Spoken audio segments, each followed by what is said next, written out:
Imagine a snake so massive it could crush a crocodile in minutes. 14 meters long, ton in weight, and 10 million years ago, our fragile ancestors, barely armed with sticks and fire, crossed paths with this monster. Most predators in prehistory ignored humans, but Titanoboa didn't. This is the story of the night humanity almost disappeared before it ever began. 10 million years ago, Earth was not yet the domain of humankind, but a harsh and untamed wilderness where steaming jungles sprawled endlessly across the horizon, where heavy canopies of ancient trees dripped with moisture, where vast swamps stretched like drowned kingdoms under a sky heavy with mist, and where every shadow concealed creatures both familiar and monstrous, crocodiles longer than boats resting like logs in the water, turtles the size of tables sunning themselves on muddy banks, fish armored in scales that flashed like blades when the rare shafts of sunlight pierced the canopy. And above them all, hidden in silence and patience, lurked the greatest predator of this age, the serpent king Titanoboa, a colossal shadow sliding through the swamps with a body as thick as a tree trunk, muscles coiled with crushing power, a creature so immense it needed no venom because its strength alone was enough to shatter the bones of any animal it chose to consume. Into this perilous world moved a small band of 6 hominins, our ancient ancestors who bore little resemblance to us beyond the fire in their eyes, creatures still halfway between ape and man,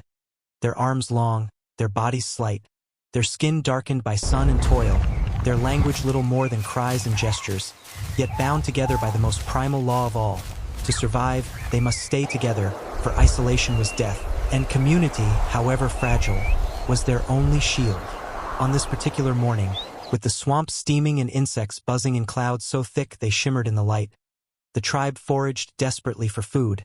every movement cautious yet urgent, because hunger gnawed at them as relentlessly as predators did.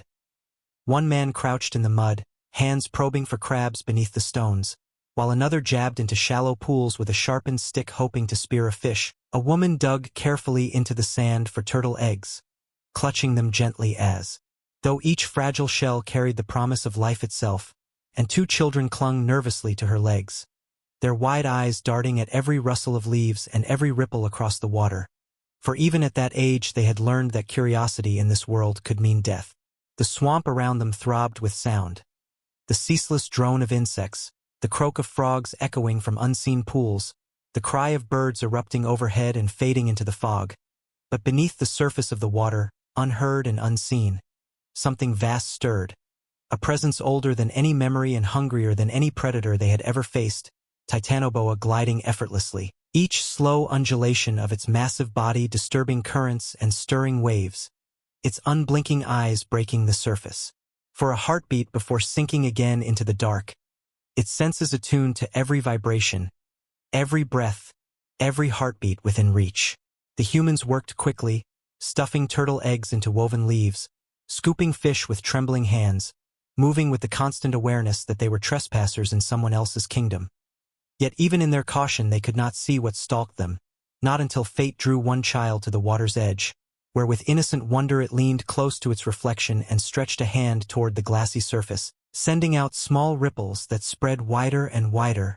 ripples that reached far, enough to touch the senses of the serpent waiting beneath. And in that moment the world shifted, for the forest erupted with panic as a flock of birds burst shrieking into the air. The water shuddered as if something enormous had awoken, and the tribe froze, hearts hammering, every instinct screaming that something vast was moving toward them. Then the surface of the swamp exploded, a thunderous surge of water as Titanoboa struck, but it was not the humans it claimed. Not yet. For a prehistoric crocodile lying in wait was caught first, its massive body twisted and lifted into the air by coils thicker than pillars, the tribe watching in mute horror as the crocodile roared and thrashed, its tail lashing in futile defiance, only for the sickening sound of cracking bones to echo across the swamp, a sound that silenced even the birds, and, within moments the crocodile was crushed and swallowed whole, dragged down into the serpent's endless, gaping maw. Silence followed, a silence heavier than the swamp mist, broken only by the ragged breathing of the humans, their eyes wide with terror as they realized what they had seen. The god of death that ruled these waters, the nightmare given flesh. And then Titanoboa turned, its head rising above the water, eyes glimmering in the fading sunlight, its body gliding forward with the inevitability of doom itself, not rushing, not chasing, simply advancing with the calm certainty of a predator that knew no creature could resist it. The tribe stumbled back, clutching their children, the woman clutching her eggs as if they mattered, the men raising their sticks though they knew how useless they were, and the setting sun painted the swamp blood-red, shadows lengthening, fog curling low, and still Titanoboa came on, its enormous body slipping forward without sound, its gaze fixed, its hunger unending. They tried to flee into the forest, their steps clumsy, their breaths sharp, but behind them the serpent followed, silent and relentless, moving as though the swamp itself obeyed its will. The light dwindled, the air cooled, night was falling, and with it came the promise that the hunt had only just begun. Night descended upon the swamp like a curtain of shadow, the last hues of red sinking beneath the horizon as mist thickened and the cries of daytime birds gave way to the nocturnal chorus of frogs and insects, a sound that seemed almost deafening against the silence of human breaths drawn sharp and shallow. For the small tribe huddled close together on a patch of damp earth, their bodies pressed shoulder to shoulder, their crude weapons clutched in trembling hands, and their eyes darting constantly toward the black surface of the water where nothing stirred yet everything threatened, because though the serpent had retreated, they knew, as surely as their hearts beat in their chests, that it had not abandoned the hunt but only delayed it, biding its time as it had done for countless ages before, patient as the swamp itself. The moon rose pale and distant, spilling a cold light across the landscape, turning the mist into a silver veil, and in that eerie glow the swamp became otherworldly, a shifting realm of half-seen shapes where shadows moved as if alive, where the humans could not tell if the ripple they saw was made by a fish or by the giant predator they dreaded. And so they sat, motionless, whispering not in words but in nervous gestures, because silence was their only shield, yet silence was also their prison, for within it every sound from the dark became magnified, the splash of a distant animal, the rustle of leaves, the faint slither of something unseen. A child whimpered, burying its face into its mother's chest, and she held it tighter, eyes glistening, her body shaking not from cold but from fear, for she too could sense what was coming, the inevitability of a predator whose hunger could not be satisfied with just one meal, whose nature was to strike again and again until nothing moved within its domain, and even as she clutched her child, the ground beneath them trembled ever so slightly, a subtle vibration that ran through the mud into their bones, warning of the weight of something colossal moving closer. The swamp seemed to hold its breath, and then the water erupted once more, mud surging upward in great clumps, reeds bending and snapping under pressure, and out of the darkness rose Titanoboa, its immense body sliding onto the bank with a sound like wet timber dragged across stone, scales glistening under the moonlight so that it looked like a living river of iron, unstoppable, ancient, hungry, its eyes locked onto the cluster of humans who froze as though paralyzed by the sheer terror of its presence, knowing that to move might provoke it but to stay still was to await death. With terrifying speed, the serpent lunged, not at random but with deliberate precision, its coils surging forward and engulfing one of the men, wrapping around his torso and legs with such force that the sound of bones straining filled the night air, and the man screamed, a piercing cry that shattered the fragile silence, while the others burst into chaos, throwing stones, swinging sticks, their movements frantic, desperate, yet utterly powerless against the titan that bound their companion. Tighter with every second, the crack of ribs loud enough to make the children wail and the women cry out in despair. But amidst the terror, one man remembered the fire. It was little more than a small flame clinging to life in a bundle of burning branches they had carried from the last dry patch of forest. But in that instant it became the only weapon that could stand against a beast of such scale, and so he seized a branch, its end glowing with embers, lifted it high and rushed forward, the flames casting jagged shadows across his face, revealing not courage but desperation, the kind of raw, reckless defiance born only when there is nothing left to lose. He thrust the torch forward, pressing it against the serpent's massive body, and for the first time Titanoboa recoiled, hissing, its coils thrashing, its head snapping back, mud exploding into the air as the ground itself seemed to quake from its convulsions, and in that chaos the captive man was released. His body tumbling into the dirt, gasping for air, alive but broken, and the tribe, though terrified, surged together, rallying behind the flame, jabbing with sticks, hurling stones. Their cries rising louder now, not in fear but in the first fragile echo of defiance. Titanoboa thrashed, its massive tail sweeping through the reeds, knocking one of the women to the ground, and for a moment it seemed the serpent might renew its assault, might crush them all in a single movement, but the fire burned brighter, more torches raised, the flames flickering wildly in the night wind, and the great beast, though unbowed, retreated into the water, its body sliding back beneath the surface, waves surging outward as though the swamp itself had awakened, leaving only darkness and silence in its wake, a silence heavier than before, more threatening, for the tribe knew what this meant. The serpent had not been defeated, only delayed, and it was still out there, circling, watching, waiting. The night dragged on endlessly, the humans huddled together around their tiny fire, every face drawn and hollow, their arms aching from holding weapons that could not protect them, their ears straining to catch every sound, every ripple, their minds filled with images of coils tightening, bones breaking, flesh disappearing into the black abyss of Titanoboa's throat. The children whimpered in their sleep, and the mothers stroked their hair silently, offering comfort where none could truly exist, and the men sat with jaws clenched, eyes scanning the darkness, knowing the truth. The serpent would return, for such a creature did not give up its hunt, and when it did, they would either find a way to resist, or they would become part of its endless hunger. The hours of darkness stretched endlessly as the small fire flickered and hissed in the damp night air, the flames their only fragile barrier against a world that felt alive with menace, for every rustle in the reeds seemed like the slither of scales, every splash on the water's surface seemed like the prelude to another attack, and every gust of wind carried with it the dread certainty that the serpent was near, and though Titanoboa had vanished into the swamp, the tribe could feel its presence circling them, a weight upon their chests, a pressure upon their thoughts, as if the very swamp itself was watching them with the cold patience of a predator, that knew hunger was eternal and fear was the first step toward defeat. The wounded man who had barely escaped the crushing coils lay curled upon the mud, his breath shallow, his ribs cracked, his eyes glazed with pain, and yet he clung stubbornly to life as the others tried feebly to keep him warm, their hands trembling as they pressed against his chest, not in healing but in desperate prayer to a world that offered no mercy, and the children whimpered softly at his side, their cries quickly hushed by their mothers for fear that noise might draw the serpent back. Too soon. Above them, the moon drifted in and out of mist,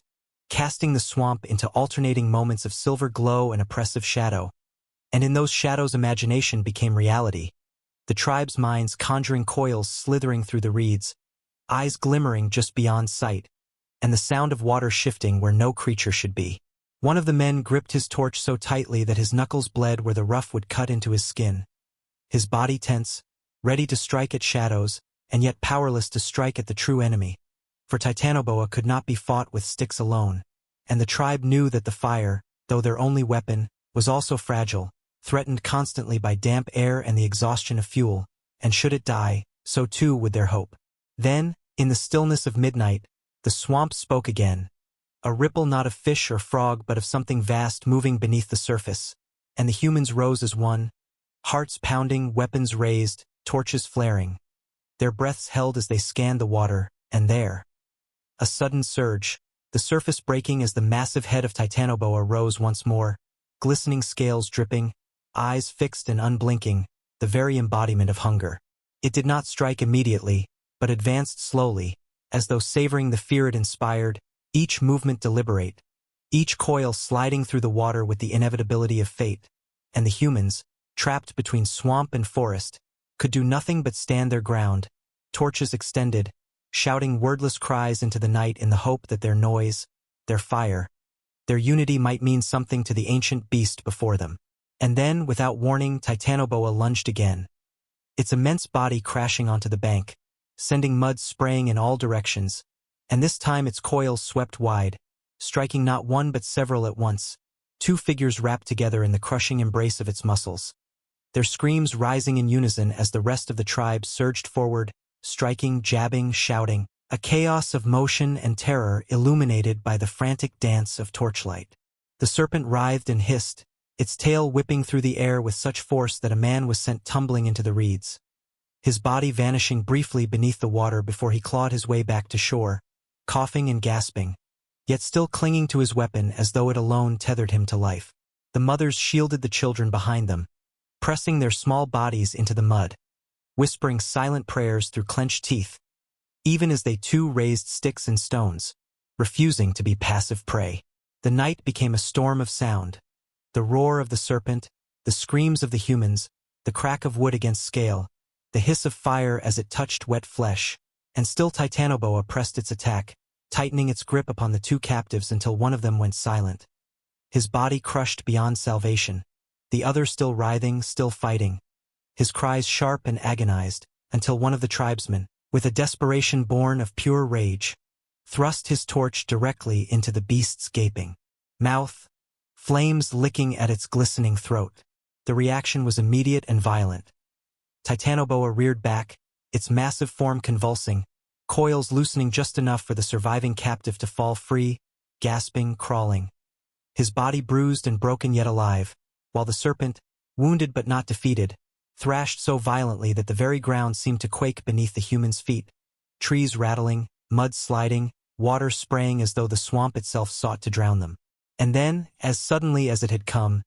Titanoboa slid back into the black water,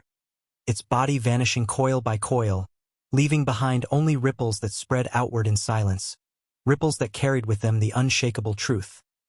This was not over, not by any measure, for the serpent was not dead, merely retreating once more, patient, calculating, waiting for another chance, another moment when the fire burned low or fear broke the fragile bonds of courage that held the humans together. The tribe gathered close again, their bodies pressed around the wounded, their torches held high though the flames sputtered, their eyes wide and hollow from terror and exhaustion. And in their silence hung the unspoken knowledge that the night was far from done, that Titanoboa was still there, gliding just beneath the surface, circling them with hunger unending, and that before dawn they would face it again, in one final confrontation that would decide not just their survival, but the very lesson of what it meant to be human. As the first pale glow of dawn began to seep through the canopy and spread across the mist-choked swamp, the humans sat in a huddled circle, their bodies trembling from exhaustion, their torches nearly burned down to stubs, their eyes hollow and rimmed with sleepless fear, yet within those same eyes burned something new, a fragile but undeniable resolve. For they knew the truth that had haunted them throughout the long night. Titanoboa was not gone, it was still out there beneath the dark surface of the water, circling, waiting, patient as ever. And if they did not choose to act, then the beast would, and it would take them one by one until nothing remained of their fragile band. So they made their decision, wordless yet unanimous, communicated through nods, glances, and the hard set of their jaws. They would not run, they would not scatter into the forest where the serpent could pick them off with ease. They would stand here, together, and they would fight, not because they believed they could truly kill such a creature, but because survival demanded defiance, because the instinct to protect their children, their wounded, their fire, burned stronger than fear itself. And so they gathered what little they had, breaking branches from nearby trees and sharpening them into crude spears, piling dry reeds and wood to feed the flames, lifting the remnants of last night's torches and reigniting them until the circle of firelight grew brighter, their breaths heavy in the humid morning air, their hearts pounding with the knowledge that they were preparing not for a hunt, but for a war against the master of the swamp. The silence before the storm was unbearable, every rustle of leaves, every croak of frogs, every splash of fish seemed like the herald of death, until at last the water erupted in violence, a wave surging toward the shore as Titanoboa returned, its immense body rising from the depths with coils that gleamed slick and dark, its head towering above them, jaws opening wide enough to swallow a man whole, and the humans cried out, not in fear but in raw defiance, raising their spears and torches as the serpent lunged, its massive body crashing onto the bank, mud flying, reeds snapping, the ground itself trembling beneath the sheer force of its arrival. In that instant chaos reigned, for Titanoboa struck with the fury of a storm, its coils sweeping across the earth and ensnaring two at once, their screams piercing the morning air, while others darted forward, thrusting sharpened sticks into its sides, the points breaking skin but barely slowing the monstrous power that wrapped tighter and tighter around its prey. and the mothers shielded the children behind them with bodies and fire, tears streaming down their faces even as they swung flaming branches toward the advancing coils. The air filled with smoke, ash, and the stench of burning flesh where torch met scale. The serpent reared back, and raged, and lashed out with its tail, striking one of the men so hard he was hurled across the clearing, crashing into a fallen log where he lay motionless. Yet his comrades pressed on, their voices rising into wordless cries, shouts that carried more than fear, shouts that carried defiance, unity, the first echoes of something that would one day become language, a shared roar against the darkness. And in that moment of desperate fury, one man seized the largest torch, its flames roaring high, and sprinted forward straight toward the gaping maw of Titanoboa. His body a blur of mud and sweat and firelight. His face contorted not in fear but in savage determination, and as the serpent lunged to meet him, he thrust the torch deep into its open jaws, the flames licking at its throat, smoke pouring upward, the smell of scorched flesh filling the swamp, and Titanoboa screamed. Not a sound made, of breath but of pure vibration,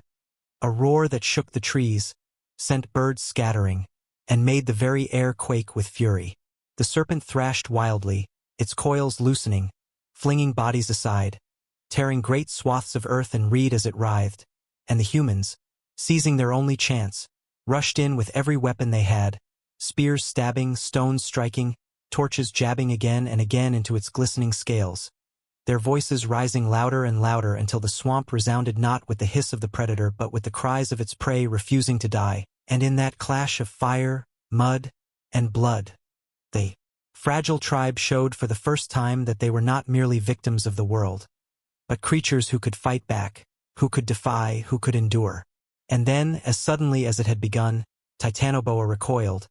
its massive body sliding back toward the water, smoke rising from its scorched mouth, wounds glistening where spears had pierced its hide, its coils leaving deep trenches in the mud as it retreated, and with one final convulsion of rage it slipped beneath the surface, waves surging outward, the swamp boiling for a moment before settling into stillness once again, leaving behind silence, broken reeds, trampled mud, and the battered survivors who collapsed together,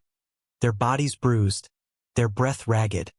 their eyes wide with disbelief at what they had endured. They did not know if Titanoboa was dead, wounded, or simply waiting in the depths for its strength to return, and perhaps they never would, for in this world no predator was ever truly defeated, only delayed. Yet they knew that for this day, for this moment, they had survived, and that survival meant everything. As the sun rose higher, painting the swamp with golden light, the tribe gathered around their fire once more, feeding it with fresh wood, watching the flames leap upward as if to celebrate their endurance, and they shared what little food remained, passing it hand to hand, their gestures softer now, their eyes no longer filled only with fear but with something deeper, a bond forged in the crucible of terror, a recognition that together they had stood against the greatest predator of their age, and had not been broken. One child, his face streaked with mud and tears, picked up a stone and struck it rhythmically against a fallen branch, the sound hollow yet resonant, a simple beat that echoed through the clearing, and the others turned to listen, their breathing slowing, their eyes softening. For in that sound was something new, something beyond fear, beyond hunger, a spark of creation, of thought, of the beginnings of culture and memory, and though they did not know it, this moment would ripple outward, through time, shaping the destiny of all who would come after. For the battle with Titanoboa was more than a struggle for survival. It was a lesson carved into flesh and fire. That intelligence, courage, and unity could stand even against monsters, that humanity's greatest strength was not muscle or claw but the will to endure together, and that from the smallest of victories could grow the foundations of a species that would one day rise to dominate the earth. And yet, as the mist drifted once more across the swamp and the waters lay still, no one could say whether Titanoboa still lurked beneath, patient, eternal, waiting for the next moment to strike, and the tribe, though alive, knew that their journey was not done. For beyond this swamp lay other predators, other trials, and countless more nights of terror, and so they lifted their torches higher, their eyes fixed on the horizon, their hearts filled not with certainty but with the stubborn, fragile hope that they might endure whatever came next. The story does not end here. It has only just begun. The hunt is not over. and the story of human survival has only just begun. If you want to follow the next chapter of this epic struggle, make sure to subscribe, leave your thoughts in the comments, and join us as we uncover more forgotten battles of prehistory.